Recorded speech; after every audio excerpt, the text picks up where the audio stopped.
Oke, bismillahirrahmanirrahim. Assalamualaikum warahmatullahi wabarakatuh. Untuk video pembahasan kali ini kita akan membahas materi tentang statistika untuk kelas 7 SMP. Oke, untuk pokok bahasannya akan dibahas tentang pengertian dan penyajian datanya. Untuk penyajian datanya terdiri dari 4, yaitu tabel frekuensi, diagram garis, diagram batang, dan diagram lingkaran. Oke, untuk pengertiannya, statistika adalah cabang matematika yang membahas cara pengumpulan, pengolahan, penyajian, dan pengambilan kesimpulan dari data.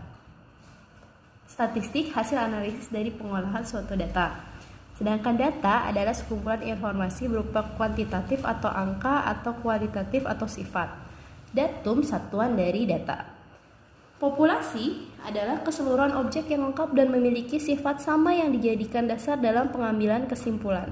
Sedangkan sampel adalah sebagian dari populasi yang memiliki sifat yang cukup untuk menggambarkan populasi keseluruhan.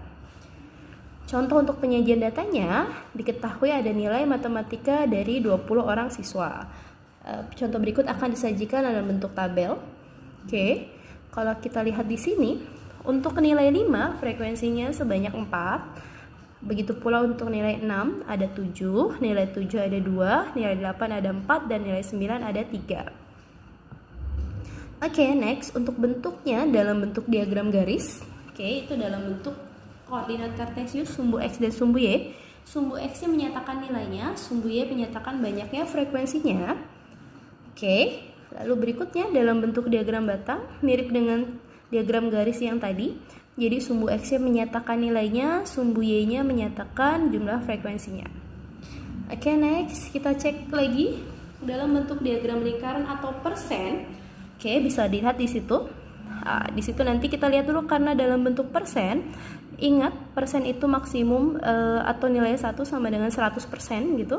Nah, sekarang kita lihat untuk nilai 5. Nilai 5 frekuensinya sebanyak 4. Jika kita mau ubah dalam bentuk persen, berarti kita ambil 4/20, di mana 20 adalah total frekuensinya, baru kita kalikan 100%. Nah, sehingga diperoleh 20%. Begitu pula untuk nilai 6, nilai 7, nilai 8, dan nilai 9. Sehingga totalnya harus 100%. Oke, untuk diagram berikutnya, diagram lingkaran yang dalam bentuk derajat, ini juga mirip dengan tadi, tapi ingat totalnya harus 360 derajat. Sehingga untuk nilai 5, di mana frekuensinya 4/20 tadi, kita kalikan sekarang dengan 360 derajat, sehingga diperoleh 72 derajat. Nah, begitu pula untuk nilai 6, 7, 8, dan 9, di mana kalau kita jumlahkan semuanya, totalnya harus 360 derajat. Oke, jadi kita akan bahas ya soal dari tes formatif 16 untuk kelas 7 SMP-nya. Soal yang pertama, penyajian data yang paling tepat untuk menggambarkan keadaan nilai tukar rupiah Indonesia terhadap rial Saudi Arabia dalam kurun waktu sepekan adalah, jadi yang paling pas adalah dengan diagram garis, yaitu yang C. Nah, contohnya seperti ini ya, kita akan munculkan. Nah, ini adalah bentuk diagram garis untuk nilai tukar rupiah terhadap rial Saudi Arabia. Oke, untuk soal yang nomor 2, diketahui data nilai ulangan matematika kelas 7B dalam tabel frekuensi sebagai berikut. Ini udah ada datanya, ada nilai 5, 6, 7, 8, dan 9, dan ini frekuensinya. Yang diketahui bila syarat minimum nilai kelulusan. Jadi di sini diketahui syarat minimum lulus adalah 7, nilai 7 ya. Berapa banyak siswa yang lulus? Berarti untuk nilai 7 dikatakan lulus. Ada 6 orang. Lalu yang nilai 8 ada 9 orang. Yang nilai 9 ada 2 orang. Ini kita jumlahkan semua. 6 tambah 9 tambah 2. Jadi jawabannya 17 orang. Oke. Untuk soal nomor 3-nya, volume penjualan sepeda listrik merek Gesit semester pertama tahun 2019 di sebuah dealer terjual. Yang ditanya adalah total sepeda listrik yang terjual. Berarti kita cek dulu. Untuk bulan pertama ada 10 sepeda listrik, berarti 10. Kita jumlahkan untuk bulan kedua 30. Lalu bulan ketiganya 40. Lalu bulan keempatnya 20. Bulan ke-5-nya di sini 25. Dan bulan ke-6-nya 35. Nah, kalau kita jumlahkan semua nanti hasilnya jadi 160 unit, gitu ya.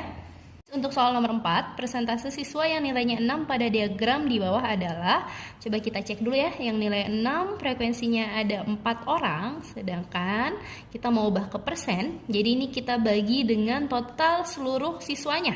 Nah, ini nilai 5 ada 2, nilai 6 ada 4, nilai 7 ada 3, nilai 8 ada 1, kalau di total nanti ada 10, nah, kita kalikan dengan 100%. Nolnya boleh dicoret 1, jadi jawabannya 40%. Soal nomor 5-nya, perhatikan diagram lingkaran berikut. Di sini ada pelajaran matematika, IPA, seni, dan IPS. Diagram di samping menunjukkan kegemaran siswa terhadap pelajaran. Bila total siswa di sekolah tersebut 200 orang, banyak siswa yang gemar pelajaran IPA. Kita cek dulu, karena seluruhnya ada 100%, berarti IPA adalah sisanya. Berarti tinggal kita kurangi 100 dengan 35, 20, dan 26. Nanti di sini diperoleh 19%. Untuk mencari jumlah siswanya berarti kita ambil 19 per 100, karena 19% ya. Kita kalikan dengan total siswanya 200. Nah, ini nolnya boleh dicoret 2. 19 kali 2, 38. Jadi, siswa yang gemar pelajaran IPA ada sebanyak 38 orang. Oke. Next, soal nomor 6-nya.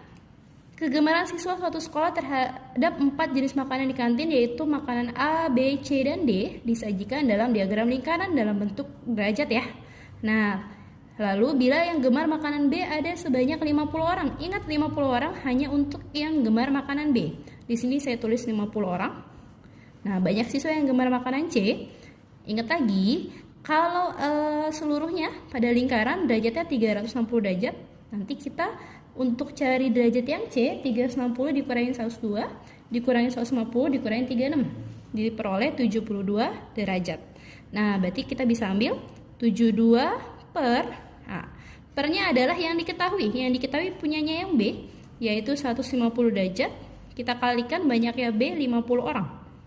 Nah, dari sini 50 per 150 bisa disederhanakan. Jadi 1/3, 72 dibagi 3. Yaitu diperoleh 24 orang.